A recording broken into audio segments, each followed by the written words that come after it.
Concessões em Minas. Pessoas de alto escalão da Secretaria de Estado de Infraestrutura e Mobilidade de Minas Gerais, a CEINFRA, como fazem ou faziam questão de exibir em suas páginas digitais, deixaram empresas, das quais eram sócias, para se dedicarem à consultoria para as principais concessionárias de rodovias do país, pouquíssimo tempo antes de assumirem cargos públicos. Um deles esteve alocado naquela que, provavelmente, é a maior do Brasil, com tradição em viabilizar editais públicos e contratos bastante específicos. Espanta o fato de essas figuras saírem do ramo de execução de obras e assumirem a cúpula da CEINFRA, sem que, para isso, tenham a mínima experiência necessária. Por meio de uma breve consulta na internet, é possível encontrar as participações desses gestores públicos em algumas empresas com interesses declarados nos negócios do Estado. Um desses, que se estabeleceram na CEINFRA, sustenta em seu currículo diversas participações em empresas e consultorias que hoje disputam certames e querem ganhar licitações públicas, com lucros que fogem da normalidade.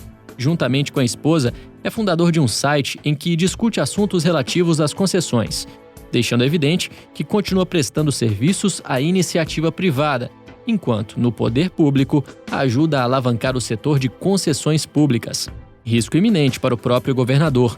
Inclusive, a Auditoria do Estado, se já não o fez, deveria alertá-lo dos caminhos que percorre. Em qualquer país civilizado, a situação seria definida como incompatível ou insustentável, principalmente por causa dos históricos das empresas com as quais os gestores da CEINFRA estão relacionados. Se não todas, a maioria das empreiteiras que foram desmascaradas na Operação Lava Jato se embrenha pelo setor de concessões, tendo na ponta desse ranking as condenadas Odebrecht, Andrade Gutierrez e Camargo Corrêa.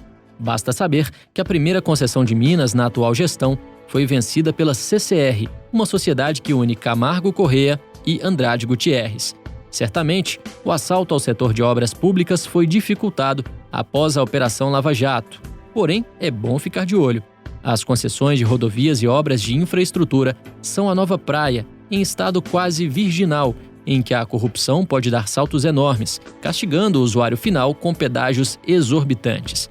Nesta semana, a Ecovias, uma concessionária paulista, aceitou o termo de devolução de R$600 milhões ao estado de São Paulo por uma única concessão. Aqui, em terras mineiras, é nítido. O Rodoanel está sendo concebido para cobrar um pedágio de 35 centavos por eixo, ou seja, 10,6 vezes maior que a cobrança feita na rodovia Fernão Dias, ou 2,5 vezes maior que a proposta do trecho remanescente do Rodoanel de São Paulo, que vai cobrar 14 centavos por eixo.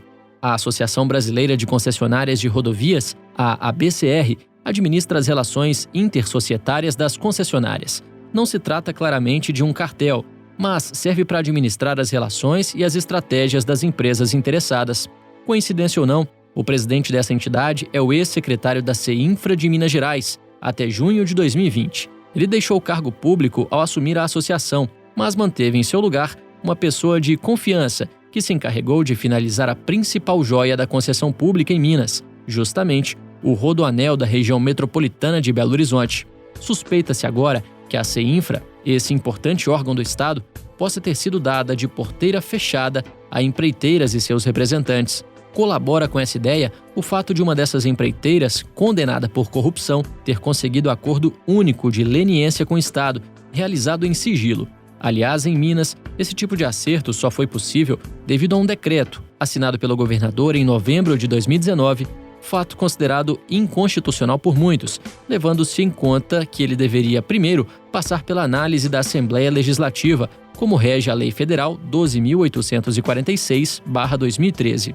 Esse acordo de leniência beneficia, sem regramentos claros, empresa que foi condenada na Lava Jato, um episódio relativamente recente. Também dentro da própria CEMIG, segundo seu presidente, o rombo causado por essa mesma empreiteira chega ao patamar de R$26 bilhões, coisa muito estranha, para não dizer indecorosa, pois qualquer ato de leniência deveria ser objeto de análises cuidadosas, que fossem capazes de tornar públicos todos os detalhes dos crimes perdoados, até como forma de evitar que se repitam. Secada a estatal, parece que chegou a vez das concessões. O quadro é alarmante. O governador, especificamente, pode pagar um preço muito alto, pois no caso do Rodoanel, validou, sem enrubescer, um edital que as concessionárias elaboraram com valores que garantem lucros estrondosos a empresas declaradamente envolvidas em casos de corrupção.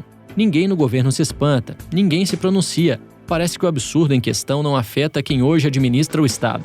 Na última semana, por exemplo, acenos foram feitos no sentido de retirar o próprio suspeito do Rodoanel em troca de apoios eleitorais de quem se coloca contra as aberrações, não porque se conscientizou de que a decisão é um ato insano, mas porque o projeto de reeleição está falando mais alto.